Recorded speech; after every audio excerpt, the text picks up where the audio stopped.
Hi friends. അപ്പോൾ ഇന്ന് ഞങ്ങൾ തിരുവോണത്തിന് സദ്യ ഉണ്ടാക്കിയതിൻ്റെ ഐറ്റംസ് എന്തൊക്കെയാണെന്ന് കാണിച്ചു തരാം. ഇത് ശരിക്കും ഇലയിട്ട് വിളമ്പാണ്. നമ്മൾ എല്ലാവർക്കും വിളമ്പുന്നതിന് മുമ്പേ വിളമ്പാറുണ്ട്. അപ്പോൾ ആദ്യം മാങ്ങ, രണ്ടാമത് ഇലിമ്പിക്ക, മൂന്നാമത് മഞ്ഞ നാരങ്ങ, കറി നാരങ്ങ, പുളിയിഞ്ചി, ഇഞ്ചി, മറ്റേ മുട്ടക്രോസ് തോരൻ. അപ്പോൾ എന്താണ് ഇത് പൈനാപ്പിൾ പച്ചടി. ശരിക്കും മഞ്ഞ കളറാണ്, ഞങ്ങൾ മഞ്ഞപ്പൊടി ചേർത്തിട്ടില്ല, അതുകൊണ്ടാണ് ഇങ്ങനെ വെള്ള കളറിലിരിക്കുന്നത്.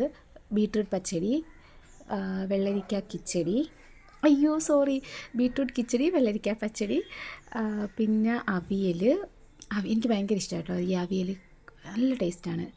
പിന്നെ ഇലിമ്പിക്ക അച്ചാർ, ശർക്കര വരട്ടി, കായ. ഇത് കൂട്ടുകറി കേട്ടോ, എനിക്കിഷ്ടമല്ല അത്ര കിഴങ്ങൊക്കെ ചേർത്തിട്ടുള്ളത്. പിന്നെ ചോറ്, പരിപ്പ്, പപ്പടം, സാമ്പാർ, രണ്ടെണ്ണം പായസം ഉണ്ടായിരുന്നു കേട്ടോ. ബ്രഹ്മസലിയും അടയും. ചേട്ടന് ബ്രഹ്മസലിയാണ് ഇഷ്ടം, കാരണം അതെന്തോ പുള്ളിക്ക് അതാണ് ഇഷ്ടം. ഞാൻ രണ്ടും കഴിക്കും കേട്ടോ, എനിക്ക് ഭയങ്കര ഇഷ്ടമാണ്. പായസം എന്ന് കേട്ടാലും ഞാൻ കഴിക്കും, എല്ലാം കഴിക്കും. അപ്പോൾ ഇതാണ് ഞങ്ങളുടെ ഓണസദ്യ. പിന്നെ രസവും മോരും ഉണ്ടായിരുന്നു.